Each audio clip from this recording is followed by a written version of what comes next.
하나님 말씀 함께 보겠습니다. 네, 우리 마태복음 6장 말씀을 함께 볼게요. 마태복음 6장 우리 9절과 10절 두 절의 말씀을 우리 함께 보겠습니다.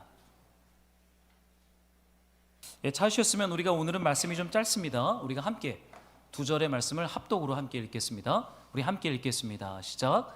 그러므로 너희는 이렇게 기도하라. 하늘에 계신 우리 아버지여, 이름이 거룩히 여김을 받으시오며 나라가 임하시오며 뜻이 하늘에서 이루어진 것 같이 땅에서도 이루어지이다. 아멘.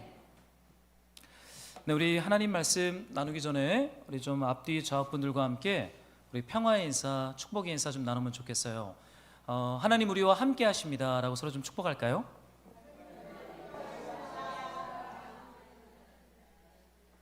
네, 저희 교회가 어제로 여름 성경학교랑 우리 가족대회를 어제 은혜 가운데 잘 마쳤습니다. 태풍 때문에 참 걱정을 많이 했는데 다행히도 어제 아주 그늘진 좋은 날씨와 또 이렇게 풍성한 하나님의 은혜가 있어서 얼마나 감사했는지 모르겠습니다. 좋으셨죠? 네, 저는 오늘 못 나올 뻔했습니다. 오늘 많이들 못 나올 줄 알았는데 제가 진짜 못 나올 뻔했어요. 그래요. 은혜 주신 우리 주님께 좀 감사를 드리면서 오늘은 우리가 기도에 대한 주제의 말씀을 나누고 있는데 오늘은 두 번째, 우리 주기도문의 첫 번째 고백인 아빠 아버지라고 하는 제목으로 우리 하나님 말씀 함께 나누고자 합니다. 여러분, 우리가 기도에 대해서 이 뜨거운 폭염의 시간들을 보내면서 배우고 있는데요, 여러분, 예수님보다 기도에 힘을 쓴 분은 없을 겁니다. 마태복음이나 여러 복음서의 본문들을 읽다 보면 우리 예수님께서 공생애 메시아의 사역을 시작하기 전에 우리 주님이 가장 먼저 한 게 무엇이죠? 기도입니다. 성령의 이끌림을 받아 광야로 나가셔서 40일 동안 금식하며 말씀을 붙잡고 우리 주님 기도했어요. 말씀을 전하거나 사람들의 문제를 해결해 주지 않고 가장 먼저 하셨던 일은요, 광야 그 깊은 골방에 우리 주님 들어가셔서 하나님을 독대함으로 기도의 시간을 40일 가졌다라는 거예요. 동시에 여러분, 예수님이 공생의 메시아의 사역을 마치셨던 곳이 십자가인데 예수님의 그 사역을 마치기 직전에 우리 예수님이 한 게 있죠. 여러분, 그게 또 무엇이었습니까? 겟세마네 동산에 들어가셔서 우리 하나님 아버지 앞에 기도했다라는 거예요. 여러분, 예수님은요, 기도로 시작하셨고 기도로 그리스도의 사역을 완성하십니다. 저는 우리 말씀으로 사는 교회와 우리 사랑하는 동역자들의 삶에 우리 예수님의 기도가 다시 한번 소망 가운데, 기쁨 가운데 이것 시작되기를요, 정말 주님의 이름으로 소망합니다. 질문을 좀 던지게 돼요. 왜 죄가 없으시고 항상 성령으로 충만하신 우리 주님께서 그렇게 이리도 기도에 집중하시고 천착하신 것일까? 왜 이렇게 기도를 우리 주님이 붙잡은 거예요? 사실 기도를 해야 할 사람들은 우리잖아요. 우리는 부족함이 있고 연약함이 있고 필요가 있기 때문에 누구보다 기도를 많이 해야 할 사람들은 우리예요. 우리 예수님은 사실 그렇게 기도가 필요한 분이 아닙니다. 그런데 예수님은 시작과 끝을 기도에 천착하셨어요. 집중하셨어요. 여러분, 우리 주님은요, 큰 능력을 얻어서 위대한 일을 성취하기 위하여 기도하신 것이 아니었어요. 예수님의 눈은 항상 하나님 아버지의 뜻에 고정되어 있습니다. 하나님 아버지와 함께 시간을 보내는 것이 우리 예수님의 기쁨이었고 소명의 본질이었음을 발견하게 됩니다. 하나님과의 사귐 속에서 하나님의 뜻을 알게 되고 하나님의 뜻에 순종하는 것, 여러분, 이것이 우리 예수님께서요 기도하신 이유고 기도하신 목적이었어요. 여러분, 마태복음 6장은 우리에게 새로운 질문을 시작할 것을 말하고 있어요. 여러분, 요즘 어떤 생각과 어떠한 문제의 마음과 생각을 집중하고 계세요? 요즘 어떤 생각을 많이 하십니까? 저는 한 주간은 이 여름 성경학교랑 가족대회 준비하느라 온통 여기에만 집중했던 것 같아요. 여러분, 우리가 먹고 사는 문제, 관계의 문제, 육아의 문제, 진로의 문제, 성공과 실패에 대한 문제에 사로잡혀서 우리가 진짜 던져야 할 생명의 질문을 우리가 잃어버리고 있는 것은 아닌가, 좀 질문을 던지게 돼요. 누가복음 11장에 제자들이 예수님께 이런 질문을 던집니다. 제가 좀 읽어드릴게요. 예수께서 한 곳에서 기도하시고 마치심에 제자 중 하나가 여짜오되 주여 요한이 자기 제자들에게 기도를 가르친 것과 같이 우리에게도 기도를 가르쳐 주십시오. 여러분, 제자들이 어떠한 질문을 던집니까? 주님, 우리에게 기도를 가르쳐 주십시오. 여러분, 저는 이 질문이 우리 안에 시작되어야 된다고 믿어요. 여러분, 기도를 너무나 우리가 당연하게 여기고 기도를 그동안 많이 해왔다고 생각할 수 있는데 우리는 이 새로운 질문을 예수님께 던져야 돼요. 주님, 우리에게 기도를 가르쳐 주십시오. 여러분, 기도에 대한 말씀이 예수님의 가르침 안에 누가복음 11장과 이 마태복음 6장의 말씀에 나타나는데요, 특별히 마태복음 6장 오늘의 본문 안에서는요, 이 기도에 대한 말씀이 하나님의 나라 그리고 하나님의 의라고 하는 주제에 이렇게 포장되어 있어요. 그냥 기도가 아니라 하나님의 나라와 하나님의 의가 이 땅에 임하는 것과 기도가 연결되어 있는 것을 발견하게 됩니다. 여러분, 사람은요 기도하는 존재예요. 여러분, 저는 무신론자들은 없다고 생각합니다. 왜냐하면 모든 인간은 기도하는 존재입니다. 예수님께 기도하지 않더라도 그들은 어떠한 알지 못하는 어떤 신에게 도움을 구하는 탄식의 기도를 해요. 여러분, 하나님을 모르고 예수님 몰라도요, 어떤 긴급한 문제 안에 사람이 딱 직면하잖아요. 그럼 우리는 신을 찾습니다. 하나님을 찾아요. 동시에 학문을 알지 못하는 벽촌 산지에 사는 시골 사람들도 정말 위급한 일이 생길 때는요, 샤머니즘을 따라 바가지에 물 떠놓고 기도했던 그러한 문화와 그러한 전통들이 우리 안에 있잖아요. 여러분, 인간은요 기도하는 존재입니다. 여러분, 사람이 예수님을 만난 후 그 삶이 어떻게 변합니까? 여러분, 예수님을 만나고 나서 여러분이 정말로 이렇게 변화된 중요한 모습이 있다면 여러분, 그게 뭐라고 생각하세요? 저는 하나님 앞에 나아가 기도하는 것, 여러분, 그 기쁨을 가지게 되죠. 여러분, 예수님 만나고 나서 우리 안에 진짜 큰 기쁨은요, 하나님 앞에 기도하고 예배하는 기쁨이 우리 안에 있잖아요. 그렇지 않습니까? 하나님의 음성을 듣고 하나님의 말씀을 보고 주님 앞에 기도하는 그분의 임재 아래 앉아서 기도하는 기쁨이 우리 안에 있습니다.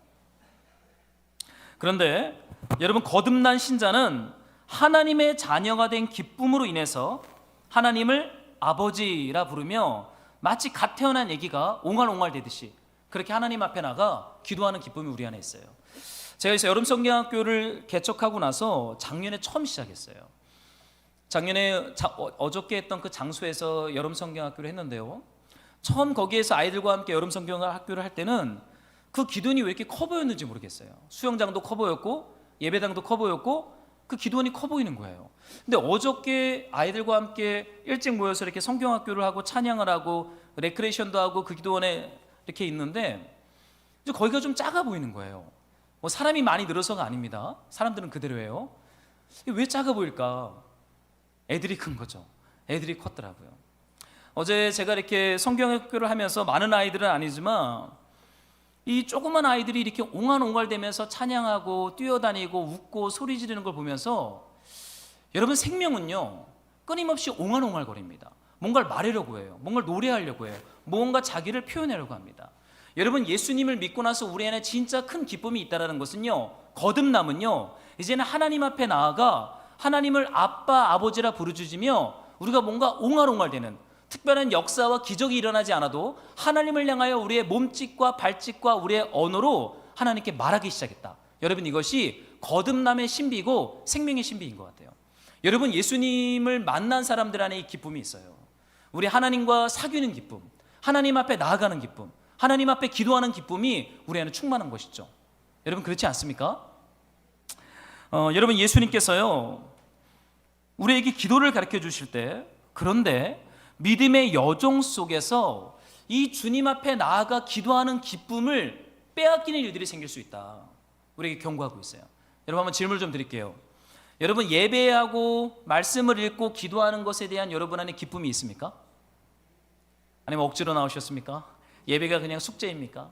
기도가 그냥 빨리 한번 끝내야 될 어떠한 우리네 삶의 짐으로 여기지고 있지는 않습니까? 때로는요, 토요일이 되면 저는 가장 고통스러운 시간을 보냅니다. 왜냐하면 설교가 잘 안 풀릴 때가 있어요. 주중에 묵상하고 자료를 수집하고 말씀을 서기하고 설교문을 타이핑을 치는데도 토요일이 됐는데도 설교문이 다 안 나올 때가 있어요. 그럼 제 안에 시작되는 기도가 있어요. 하나님 한 번만 살려주십시오. 한 번만 살려달라는 기도를 해요. 앞으로 일찍 설교 준비하겠습니다. 앞으로 절대 설교를 미루거나 말씀 묵상을 미루지 않을 테니까 주님 한 번만 도와주셔서 설교문이 나올 수 있도록 긍휼히 여겨주십시오. 이 기도를 합니다.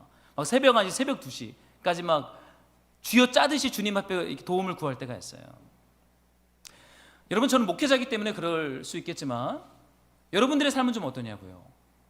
말씀을 보고 예배를 드리고 기도라는 것에 대한 여러분 기쁨이 있으세요?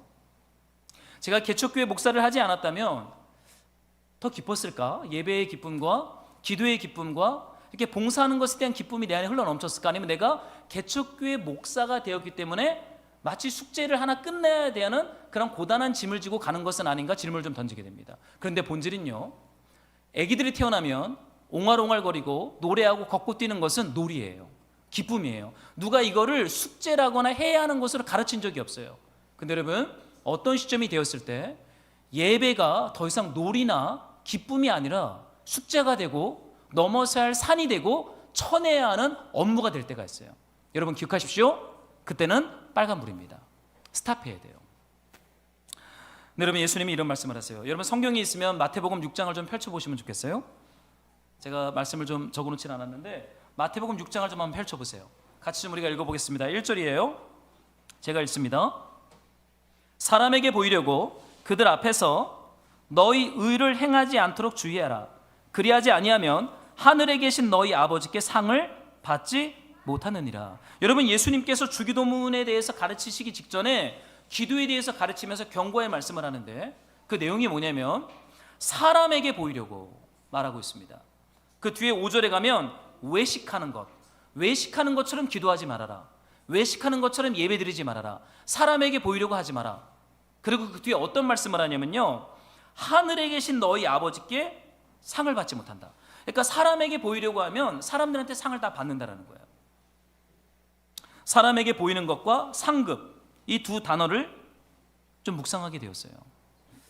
여러분, 기도를 하는데 기도가 우리 애기들이 옹알옹알 거리듯이 재미와 기쁨이나 즐거움이 없는 고단한 숙제거리, 업무거리, 무언가를 해야 하는 어떠한 것이 되어버리는 징조가 나타나는 근본적인 원인은요, 사람에게 보이려고 라고 예수님 말하고 있어요.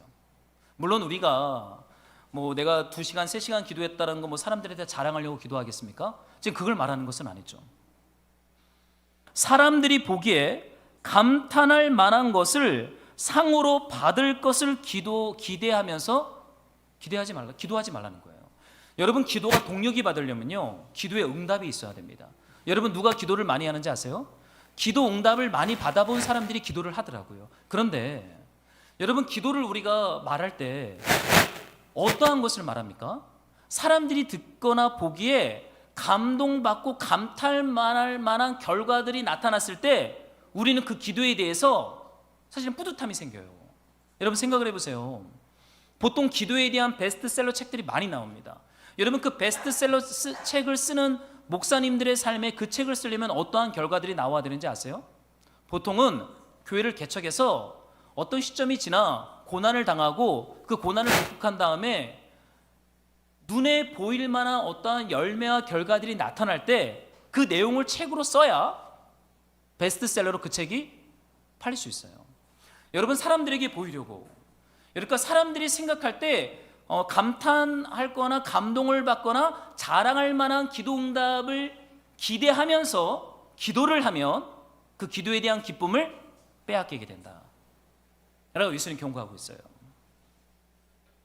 여러분, 사람들이 보기에 더 나은 사람이 되는 것, 더 나은 존재가 되기 위해 기도를 하면 그 기도의 기쁨을 빼앗깁니다. 여러분, 오늘날의 시대는요, 실용주의입니다. 여러분, 교회도요, 이제는 실용주의의 노선을 탄 것 같아요. 예배를 드리고 기도를 하고 말씀에 순종하는 것이 내 삶의 실제적인 실용적인 어떠한 열매들이 나타나지 않잖아요? 그럼 별로 효과 없어요. 분명히 눈에 보이는 가시적인 열매와 결과들이 나타나고 실용적일 때 그것이 우리에게 좋은 소식이 됩니다. 그런 시대를 우리는 살아가고 있어요. 그렇게 되면요, 기도가 더 이상 놀이가 되지 않고 무거운 짐이 되어버립니다. 저는 교회 개척은 하나님과 함께 노는 시간이라고 생각하려고 노력합니다. 여러분, 교회를 세우는 것은 놀이죠. 하나님과 함께 하나님의 나라를 이 땅에 확장하는, 하나님과 아이와 아이가 노는 어떤 노는 시간으로 이것을 우리가 생각하지 않는다면 이것이 우리에게 짐이 됩니다. 이것이 우리에게 고단함이 돼요. 여러분, 기도와 예배와 말씀 묵상은요, 여러분이 쳐내야 할 숙제가 아니에요. 하나님과 함께 노는 시간입니다. 아버지와 아들과 딸이 노는 시간이에요. 기쁨으로 충만한 교제와 사귐의 시간이라고 예수님은 말하고 있어요. 그래야 여러분, 기도의 기쁨을 도둑질 당하지 않고 우리가 하나님을 아빠 아버지라 부르며 주님 앞에 나아가 기도와 말씀 묵상의 이 기쁨의 여정을 저와 여러분들이 걸어가는 줄로 믿습니다. 여러분, 우리의 필요 때문에 기도하면 그 필요가 채워지면 더 이상 기도하지 않아요. 우리가 다른 사람보다 더 나은 존재가 되기 위해서 기도하면 어느 정도 다른 사람보다 괜찮은 삶을 살고 살림이 나아지면 더 이상 기도를 하지 않게 됩니다. 제가 저희 교회에서 새벽 기도를 시작했던 이유가 있어요. 저는 새벽 기도를 참 힘들어하는 사람입니다. 별로 할 생각이 없었어요. 그런데 제가 예배를 마치고 퇴근하려고 하는데 한 중년 여성분이 엘리베이터에서 내리셨어요. 저한테 질문하셨습니다. 처음 본 분이에요. 새벽 기도 있습니까? 저한테 질문하셨어요. 교회 처음 나온 분이. 주일 예배 마치고 제가 퇴근하려고 하는데 전 새벽 기도를 안 하고 있었습니다. 근데 제가 뭐라고 대답했겠어요? 저 개척교회 목사잖아요. 뭐라고 말했겠어요?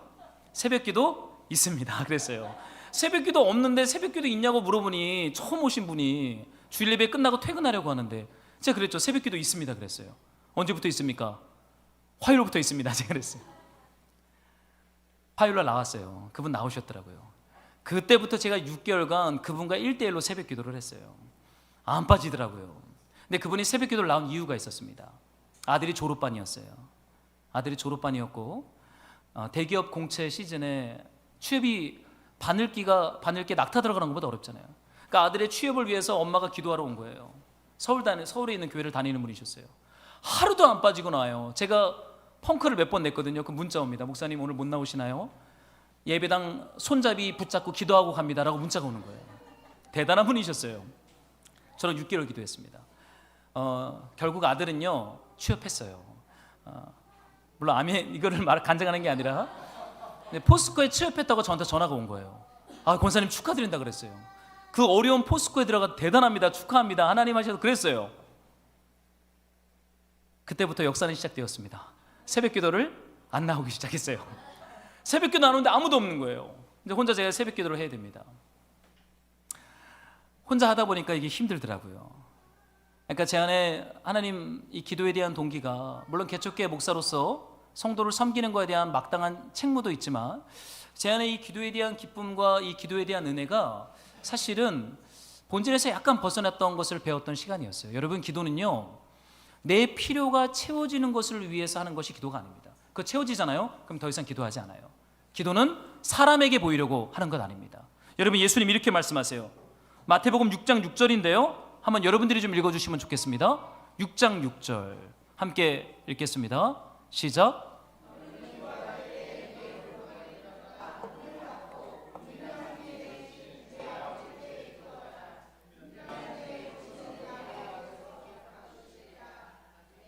여러분, 예수님 뭐라고 말씀하시냐면요 골방에 들어가라, 골방문을 닫아라 라고 말씀하십니다.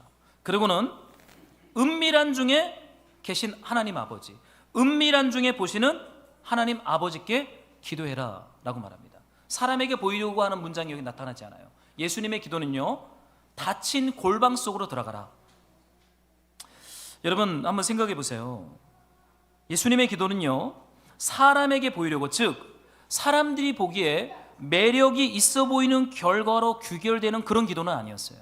그거랑 좀 상관없는 기도였습니다. 어떤 것과 연결되었습니까?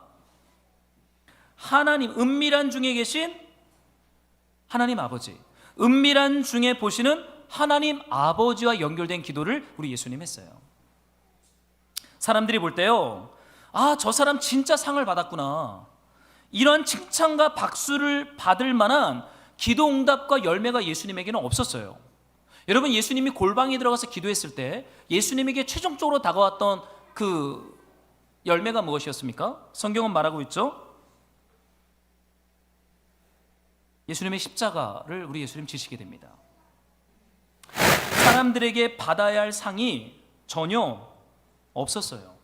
예수님은 닫힌 골방, 은밀한 중에 계신 아버지, 은밀한 중에 보시는 아버지에 대해서 말하고 있습니다. 그런데 여러분, 예수님은 시작과 끝이 기도였어요. 기도에 기쁨이 있었습니다. 기도에 대한 행복함이 있었던 것 같아요. 기도에 대한 참 의미를 발견했어요. 끝까지 기도하셨어요. 기도로 시작하셨고 그리스도로서의 사역을 마칠 때도 기도로 그 일을 마치셨습니다. 그 안에 기쁨이 있었던 것이죠. 여러분, 예수님 안에 있는 기도의 기쁨은요, 사람들의 반응으로부터 나오지 않았어요. 사람들에게 감동을 줄 만한 어떠한 결과도 출산하지 않았어요. 주님께서 기도하실 때 그곳에 무엇이 있었습니까? 은밀한 중에 계신 우리 하나님 아버지께서 임재하십니다. 여러분, 예수님의 기도에서 예수님이 참으로 기쁨의 근원, 본질로 붙잡았던 상급은요, 우리 하나님 아버지께서 임재하시는 거예요. 우리 하나님 아버지와 함께하는 거예요. 우리 하나님 아버지께서 보시고 들으시고 함께 있다라는 거. 여러분, 이것이 우리 예수님이 충분히 기도할 만한 이유였고 기도의 기쁨이었습니다. 기쁨에 못 이겨서 기도를 하시는 예수님을 발견해요. 아버지를 만나 아버지와 함께 교제하는 그 영광이 기도의 자리로 우리 예수님을 이끌어갑니다. 저는 여러분의 한 주간의 삶, 여러분의 마음 안에 고단한 종교 생활이 아니라 마치 기도하지 않으면 하나님 앞에 벌 받을 것 같은 그런 것이 아니라 우리 하나님 아버지가 계시고 임재해 계시는 그 골방, 여러분만의 골방, 여러분만의 닫힌 공간 속으로 들어가서 말씀을 읽고 묵상하며 하나님 아버지와 사귀는 그 임재의 기쁨이, 그 교제의 기쁨이 여러분의 마음을 저는 가득 채우시기를요 소망합니다. 여러분, 그래야 갈 수 있어요. 여러분, 사실 저는 교회가 재밌어서 다녔거든요. 교회가 얼마나 재밌었는지 몰라요. 제가 처음 교회를 다니던 청소년 시절, 저희 시대 때는 청소년들이 얼마나 교회를 많이 오는 시대였는지 몰라요. 그런데요, 대학교 가면 다 교회를 안 다닙니다. 우리 함께 신앙생활 뜨겁게 했던 선배들, 우리 친구들이 지금 다 교회를 다니지 않아요. 본질이었던 하나님 아버지의 사랑과 그 은혜 아래 머무는 사귐의 기쁨을 못 맛봤기 때문인 것이죠. 여러분, 예수님이 이런 말씀을 하세요. 여러분, 저 이 말씀 읽어봐 주시면 좋겠는데 제가 좀 읽어드릴게요. 요한복음 17장입니다. 제가 좀 읽습니다. 5절. 아버지여, 창세전에 내가 아버지와 함께 가졌던 영화로서 지금도 아버지와 함께 나를 영화롭게 하옵소서. 여러분, 예수님이 뭐라고 기도하시냐면 아버지여, 창세전에 내가 아버지와 함께 가졌던 영화. 24절에 보면 아버지여, 내게 주신 자도 나 있는 곳에 나와 함께 있어 아버지께서 창세전부터 나를 사랑하심으로 내게 주신 나의 영광을 그들로 보게 하소서. 여러분, 예수님께서는요 창세전부터 성부, 성자, 성령 하나님이 함께 계셨는데 이런 고백을 해요. 창세전에 내가 하나님 아버지와 함께 가졌던 그 영광, 그 기쁨, 그 사랑, 그것을 지금도 누리게 하옵소서. 동시에 내가 사랑하는 교회와 제자들도 창세전에 내가 하나님 아버지와 함께 했던 그 사랑의 기쁨, 사랑의 사귐, 사랑의 교제를 누리게 하옵소서 라고 기도하고 있습니다. 여러분, 신앙의 본질은요 무언가를 성취하는 것이 아닙니다. 사람들이 보기에 감동받을 만한 어떠한 결과들을 기도 응답이란 방식으로 나타내는 것도 아니에요. 지금보다 내가 더 나은 존재, 더 멋있는 존재, 더 영향력 있는 존재가 되기 위해서 기도하는 것도 아니에요. 기도의 목적은 하나입니다. 하나님 아버지와 성부, 성자, 성령 하나님과 함께 사귀는 그 영광, 영화로서 우리를 가득 채워 주시옵소서. 여러분, 그래야 끝까지 갈 수 있어요. 그래야 주님 앞에 설 때까지 믿음과 소망과 사랑을 가지고 우리는 걸어갈 수 있어요. 믿음이 파선을 당하지 않고 우리의 거룩한 마음이 화인을 맞지 않고 기쁨과 거룩함으로 순종하면서 주님 앞에 갈 수 있는 이유는요 바로 하나님 아버지와의 이 사귐, 기쁨, 연합, 임재인 것을 발견해요. 여러분, 기도하셔야 돼요. 기도하지 않고서는 이거 안 됩니다. 옛날에 받았던 은혜요? 그 이제 말할 것도 없어요. 왕년에 은혜 안 받았던 사람이 어디 있겠습니까? Now, 지금 우리는 예수님이 가르쳐 주신 이 기도문을 따라 기도하는 기쁨과 은혜가 저와 여러분의 삶에 가득하기를 소망합니다.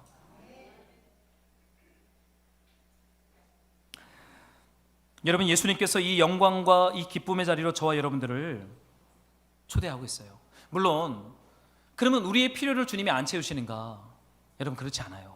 마태복음 6장에서 주기도문을 말씀하시고 마지막에 나오는 결론이 뭐냐면, 먼저 하나님의 나라와 하나님의 의를 구하라. 그리하면 이 모든 것을 너희에게 더하시리라. 우리의 필요들이 있죠. 여러분, 하나님 이거 아세요. 그러나 하나님의 나라와 의를 구할 때 주님, 우리의 필요를 몰라서 우리에게 간절하게 기도를 요청하는 것이 아닙니다. 이미 아세요. 하나님의 나라와 그의 의를 구할 때 주님이 우리의 필요들을 채우겠다라고 약속하고 있어요. 여러분, 예수님의 이름으로 우리 말씀 붙잡고 더 깊이, 그리고 더 많이, 더 조용히, 더 부르짖으며 주님 앞에 기도하는 우리 공동체 가족들이 되기를 소망합니다. 여러분, 예수님 이렇게 기도하라고 말씀하세요. 한번 여러분들이 한 번 더 6장 9절을 같이 좀 읽어주시면 좋겠습니다. 함께 시작.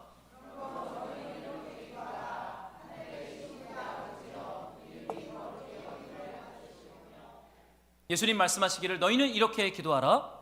우리에게 기도하라고 요청하십니다. 어떻게 기도하냐면, 하늘에 계신 우리 아버지요. 여러분, 우리 개역개정에는 하늘에 계신이 먼저 나와 있지만 이 성경의 원문에 보면 우리 아버지라는 단어가 먼저 나와 있어요. 예수님께서 뭐라고 말씀하십니까? 아버지, 하나님을 아빠, 아버지라고 기도하라고 말하고 있어요. 여러분, 기도는요, 필요와 문제가 해결되는 것이 목적이 아니라 기도의 대상이 누구인지 정확히 아는 것에서부터 기도는 시작되어야 합니다. 여러분, 하나님이 누구라고요? 우리의 아빠, 아버지입니다. 하나님 앞에 나아갈 때 예수님은요, 아람어, 꼬맹이들이 아빠한테 아빠 그러듯이 아바, 아버지라고 기도했어요. 갈라디아서에 이런 말씀이 있어요. 너희가 아들이므로 하나님이 그 아들의 영을 우리 마음 가운데 보내사 아빠, 아버지라 부르게 하셨느니라. 여러분, 예수님이 하나님을 아빠, 아버지라고 기도할 것을 요청합니다. 여러분, 자녀를 다 키워보셨죠? 그리고 자녀도 있으실 것입니다. 그 아이들의 필요에 대해서 여러분들이 어떻게 반응하십니까? 애들이 애걸복걸하고 막 애절하게 무언가를 요구해야 우리가 그 필요를 채워줍니까? 보통 아버지들이나 어머니들은요, 우리 안에 그럴 수 있는 능력이 충분히 있다라는 전제하에서 우리는 그 필요를 채워주고자 하는 기쁨이 우리 안에 있어요. 여러분, 그렇지 않아요? 제가 요즘 우리 아이들이 이제 초등학교에 올라가고 크면서 아이들 방을 좀 꾸며주기 시작했어요. 뭐 지금까지는 그냥 침대에서 4명이 다 같이 잡니다. 근데 이제 애들이 독립할 때가 된 것 같아요. 그래서 각 방을 꾸며주기 시작하는데, 저희 큰딸한테는 이제 방이 좀 작다 보니까 책상과 침대가 아닌 2층 침대 책상을 방에다 넣어줬어요. 근데 어느 날 온유가 저한테 와서 말합니다. 나도 사줘 그러는 거예요. 7살이거든요. 넌 아직 필요 없어. 넌 2층에서 떨어질 수 있기 때문에 안 돼, 제가 말을 했어요. 근데 온유가 저한테 이제 계속 와서 얘기를 합니다. 나도 똑같은 2층 침대를 사달라 그러는 거예요. 오늘 예배 끝나고 가서 결제해야 됩니다. 여러분, 우리가 아이들의 필요를 채워줄 때 그 부모와 아빠와 엄마는요, 사실 기쁨으로 그것을 채워주고자 하는 마음이 우리 안에 있어요. 여러분, 예수님께서 하나님 앞에 아빠, 아버지라고 기도하라고 가르치고 있어요. 여러분, 근데 사실 우리가 이 기도를 할 때 사실은 불편한 것이 있죠. 여러분, 어떠한 불편함이 우리 안에 있습니까? 사실은 부정적인 아버지상을 가지고 있는 사람들에게 있어서 하나님을 아버지라고 기도한다는 건 우리에게 불편함이에요. 그렇지 않으세요? 저도 이 부분을 넘어서는데 시간이 좀 오래 걸렸거든요. 그래서 한 신학자는 이렇게 말을 했어요. 하나님을 아버지라고 부르라고 하는 요청은 이 땅에 있는 모든 아버지들에 대한 하나님의 심판이다 라고 말하는 거예요. 우리가 하나님을 아빠, 아버지라고 부를 때 사실 이 땅의 아버지들이 하나님 아버지만큼의 거룩한 기준과 사랑의 기준과 성령의 열매의 기준은 우리 안에 없잖아요. 그래서 우리가 하나님을 아버지라고 부르는 순간 이 땅의 아버지들은 다 심판을 받는다라는 얘기를 한 신학자가 했어요. 그러면서 동시에 어떤 말을 하냐면, 하나님 아버지는 우리가 이 땅에서 만난 육체의 아버지를 넘어선다. 그것을 통과해서 하나님을 볼 수는 없다라고 말을 하기 시작합니다. 여러분, 예수님께서요, 하나님을 아빠, 아버지라 부르며 기도하는 것이 우리에게 왜 좋은 소식이 됩니까? 예수님 분명히 말하고 있어요. 너희가 아들이므로 하나님이 그 아들의 영을 우리 마음 가운데 보내사 아빠, 아버지라 부르짖게 했다. 여러분, 성경이 말하는 아버지는 이 땅의 아버지들이랑은 완전 차원이 다른 존재의 아버지예요. 성경이 하나님을 아버지로 계시했던 최초의 말씀이 출애굽기에 나옵니다. 여러분이 아는 것처럼 애굽이란 대제국 아래서 장자된 이스라엘 백성들이 440년간 포로로 살아요. 그때 하나님이 이런 말씀을 하세요. 여러분들이 좀 읽어주면 좋겠어요. 4장 22절인데요. 한 목소리로 좀 읽어볼게요. 함께 시작.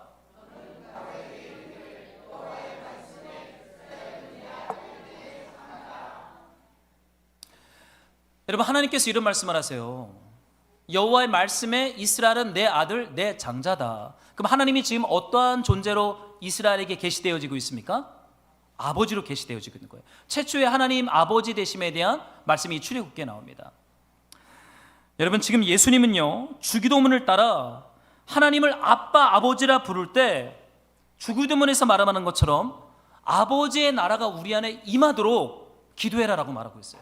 우리의 필요나 우리의 문제나 더 나은 사람, 더 나은 존재, 더 커지는 교회, 이걸 기도하는 게 아니라 하늘에 계신 아빠, 아버지 할 때 그 아버지의 나라가 우리 마음 안에 임하는 거예요. 우리 삶에 임하는 거예요. 이것이 뭘 의미하냐면 출애굽기는 이렇게 말하고 있어요. 사실 애굽 제국이 하나님의 백성들을 430년간 괴롭힙니다. 얼마나 많이 괴롭혔어요. 고센 땅에 살던 사람들은 피곤한 노동에 지쳐 있고 더 이상 참을 수 없는 분노, 피곤한 슬픔, 탄식으로 애굽 전체가 이제 가득 차 있어요. 이스라엘 백성들 안에 고통이 있는 거예요. 포로로 430년 동안 살면서. 그런 상황 가운데 하나님께서요, 이스라엘이 내 아들이다라고 선포해 버리세요. 이거를 애굽의 황제 바로한테 말해라 라고 모세에게 시킵니다. 여러분, 이것이 뭘 의미하십니까? 내가 아들의 문제 속으로 뛰어 들어가겠다라는 하나님 아버지의 선언이에요. 여러분, 하나님 아버지는 이 땅의 아버지랑 좀 다릅니다. 이 땅의 아버지들이 유력하고 재력이 많으면 우리가 필요를 얘기할 때 우리 문제 속으로 뛰어들어올 수 있겠죠. 그러나 그런 강력함이나 부유함이 없을 때 사실 우리는 우리 스스로 때로는 고아처럼 그 문제를 돌파하고 해결해야 할 가난한 마음이 우리 안에 있어요. 그런데 하나님 아버지는 어떻게 말하고 있냐면요, 애굽에 있는 이스라엘 장제된 이스라엘 백성들이 고욕으로 인해 탄식하고 신음하고 부르짖을 때 하늘에서 그것을 들으시고 굽어 살펴보시고 어떻게 했다고요? 내려오셨다. 이 땅에 오셨다라고 말해요. 아들의 문제 속으로 뛰어 들어갔다. 이것이 하나님 아버지 되심의 성품입니다.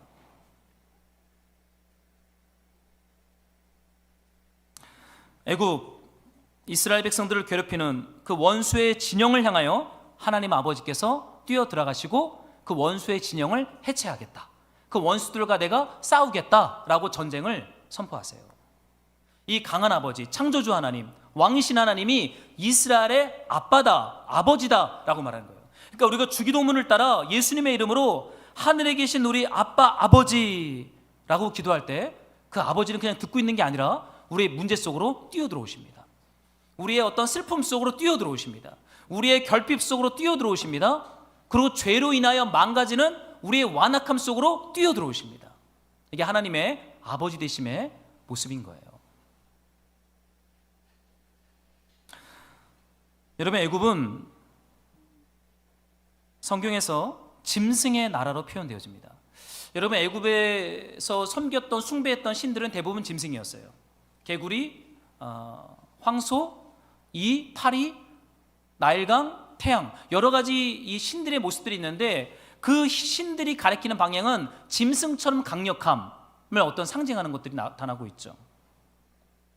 여러분, 하나님께서 당신의 아들들을 괴롭히는 애굽으로 뛰어들어가서 어떤 일을 시작합니까? 열재앙을 일으키잖아요.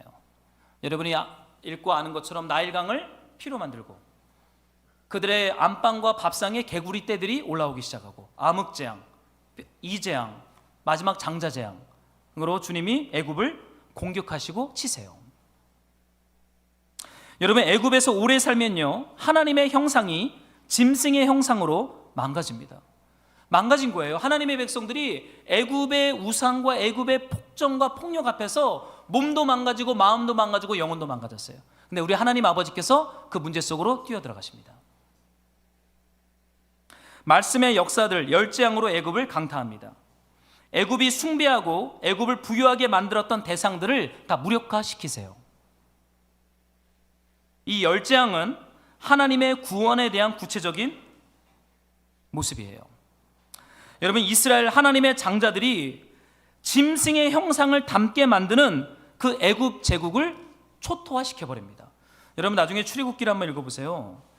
나일강 물이 피로 바뀌는 재앙부터 장자 재앙이 거치면서요, 애굽이 초토화됩니다. 온 땅에 탄식과 신음소리가 가득 차요. 그들이 강력하게 숭배했던 우상들이 아무것도 아님을 다 그들이 설복하게 됩니다. 그러면서 어떤 일이 일어나고 있는가요? 더 이상 하나님의 백성들을, 자녀들을 괴롭히지 못하도록 애굽을 무력화시키죠. 여러분, 우리가 하나님을 아빠, 아버지라고 기도할 때 하나님의 성령께서 우리 속에 들어오셔서 우리 안에 있는 애굽, 그 짐승의 나라들을 깨트려 버리세요. 아버지의 나라가 임하게 하는 거예요. 하나님의 형상을 짐승의 형상으로 깨트려 버렸던 그 죄와 그 불의와 그 악한 정사와 권세들을 하나님의 성령께서 깨트려 버립니다. 그리고 아버지의 나라가 우리 안에 임하게 하는 것이죠. 여러분, 이것을 성경은 구원이라고 말해요. 여러분, 예수님을 믿잖아요. 그리고 예수님의 이름으로 기도하기 시작하잖아요. 하나님 아버지께서 여러분에게 성령을 보내셔서 망가진 하나님의 형상, 깨어진 형상, 으그러진 이 하나님의 형상들을 복원하고 회복하면서 하나님과의 사귐, 그 기쁨의 사귐, 아들이 마땅히 누려야 할 그 자녀됨의 권세로 저와 여러분들을 힘있게 하시고 새롭게 하시고 회복시키는 줄로 믿습니다. 여러분, 하나님 아버지께서 우리 안에 이 아버지의 나라를 시작하셨어요. 여러분, 우리가 기도할 때 하나님을 아빠, 아버지라고 기도할 때 그 아버지는 우리의 경제적인 문제나 실적인 필요에 대해서 도와주시고 싸우는 분이기도 하지만 진짜 본질적인 문제는 우리 안에 있는 하나님의 형상을 성령으로 회복하십니다. 그래서 더 이상 기도가 어떠한 올무나 종교 생활이 아니라 하나님 아버지와의 사귐의 기쁨의 자리 가운데로 저와 여러분들을 인도해 가는 것이죠. 제가 아이들에게 가끔 용돈을 가지고 뭔가 거래를 할 때가 있어요. 내가 돈을 줄 테니까 너네들 좀 아빠 말 좀 들어라. 근데 그 조건은 좀 엄마랑 떨어지는 거거든요. 근데 우리 사랑이나 온유가 항상 하는 말이 있습니다. 돈도 싫고 다 싫대요. 그냥 엄마가 좋다는 것입니다. 여러분, 사실요, 아버지와 자녀됨의 관계가 회복되잖아요. 우리가 기도하고 추구했던 것들이 비록 우리의 생각과 계획대로 되지 않아도 하나님 아버지와의 사귐의 그 기쁨이 너무나 충만해서 무화과 나무에 무화과가 없고 외양간에 송아지가 없고 양들이 없을지라도 난 여호와로 인하여 기뻐하고 즐거워한다라고 하는 생명의 고백들이 우리 심령 안에서 터져 나오는 것이죠. 그것이 하나님을 아빠, 아버지라고 기도하는 하나님의 언약 백성들이 받아 누리는 상급이에요. 여러분, 이게 상이에요. 우리가 기도하잖아요. 사람들에게 보이려고 하면 상 못 받아요. 그러나 은밀한 중에 계신 아버지 앞에 기도할 때 이 아버지와의 충만한 생명의 사귐의 상급들이 저와 여러분의 심령에 풍성하게 열매 맺게 될 줄로 믿습니다. 여러분, 우리 예수님의 이름으로 기도하기 시작합시다. 말씀이 재미가 없고 기도가 실용적인 도구가 되었고, 그러나 하나님을 아빠, 아버지라 부르줄 때 우리 안에 거룩한 전쟁을 시작하면서 말씀이 보이고 들려지고 깨달아지고 하나님의 나라를 소망하는 그 기쁨의 삶으로 저와 여러분들을 힘있게 인도하는 줄로 믿습니다. 여러분, 이번 한 주간 좀 기도하는 시간들을 많이 보내셨으면 좋겠어요. 우리 좀 이 말씀을 붙잡고 우리 함께 좀 찬양하면서 우리 좀 합심 기도하는 시간을 좀 가질게요. 우리 아까 예배 때 불렀던 충만이라는 노래 좀 함께 고백하겠습니다. 난 예수로 살리라는 찬양이에요. 무명이어도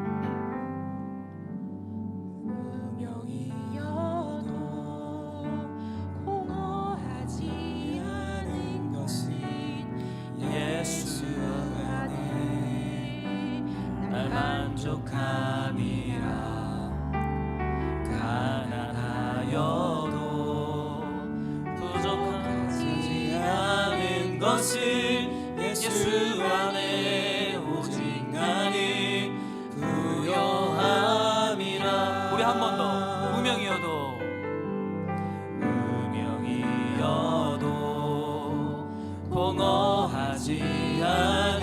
것은 예수 안에 날 만족함이라. 가난하여도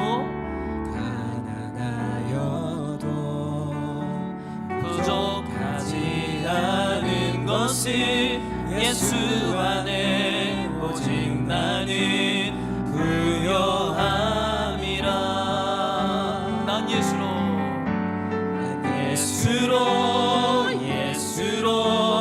예수로 충만하네.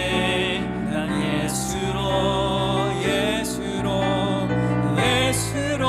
충만하네. 난 예수로 충만하네. 영원한 왕 내 안에 살아계시네. 내 몸이 약해도 낙심하지 않은 것은 예수 안에 완전함이. 화려한 세상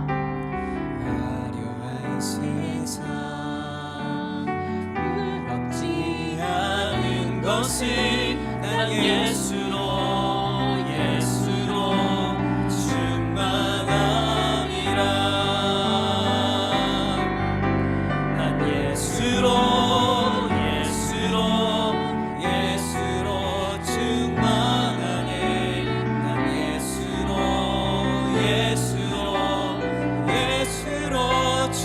난 예수로 충만하네. 난 예수로 충만하네. 영원한 왕 내 안에 살아계시네. 우리 한 번 더 고백합시다. 난 예수로 충만하네. 난 예수로 충만하네.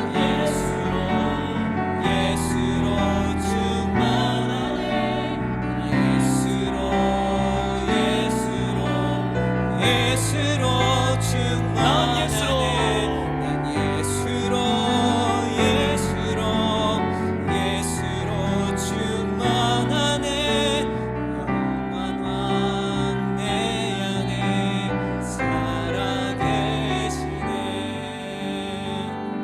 그래서 우리가 한번 같이 기도할 때 여러분, 예수님의 이름으로 기도하는 그 기쁨, 우리 예수님의 이름으로 하나님 아버지를 예배하는 기쁨, 우리 예수님의 이름으로 하나님 말씀 앞에 앉아 그 말씀을 순종하는 기쁨, 주님 우리 안에 성령을 부어주셔서 하나님을 아빠 아버지로 부르는 그 사귐의 기쁨, 그 사랑의 기쁨, 창세전에 예수님 드렸던 그 영광과 영화의 그 기쁨을 우리 안에 성령으로 부어주셔서 하나님 아버지를 향한 기도와 우리를 새롭게 하시는 하나님 아버지의 그 전쟁과 그 은혜가 성령을 통하여 우리 안에 충만할 수 있도록 우리 한번 같이 기도하겠습니다. 주님, 하나님 우리 안에 성령을 충만하게 부어주셔서 우리 하나님 아버지와 누리는 그 생명의 사귐의 기쁨이 우리 안에 충만하게 하소서.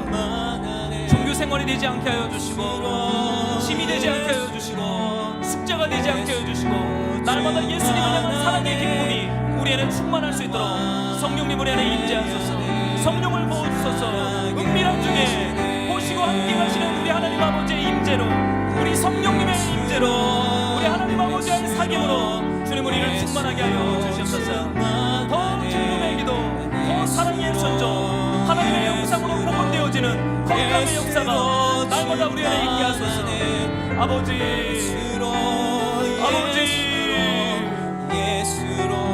예수님은 우리를 충만하게 하여 주시옵소서. 하나님의 성령과 말씀의 충만으로 주님 우리를 새롭게 하소서.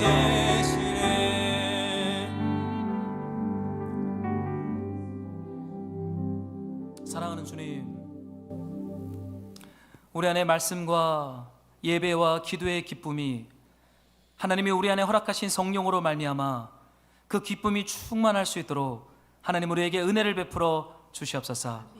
해야 할 숙제나 담대할 율법적 행위가 되지 않게 하여 주시고, 아빠 아버지와 누리는 그 생명의 사귐이 우리 안에 성령을 통하여 충만할 수 있도록 은밀한 중에 계신 하나님 우리 안에 충만하게 임재하여 주시옵소서. 가정에 있을 때나 일터에 있을 때나 우리가 일상 공간에 있을 때 하나님의 성령과 말씀으로 우리를 충만하게 하여 주시옵소서. 그래서 생명의 기도가 우리의 속사람 깊은 곳에서 우리 주님을 향하여 시작될 수 있도록 성령으로 우리 안에 기름 부어 주시옵소서. 주님 사랑하는 마음으로 예물을 드리니 우리 하나님 아버지 받으시고 영혼 구원과 하나님 나라 확장에 사용하여 주시옵소서. 주님 감사합니다. 예수 그리스도의 이름으로 기도드렸습니다. 아멘.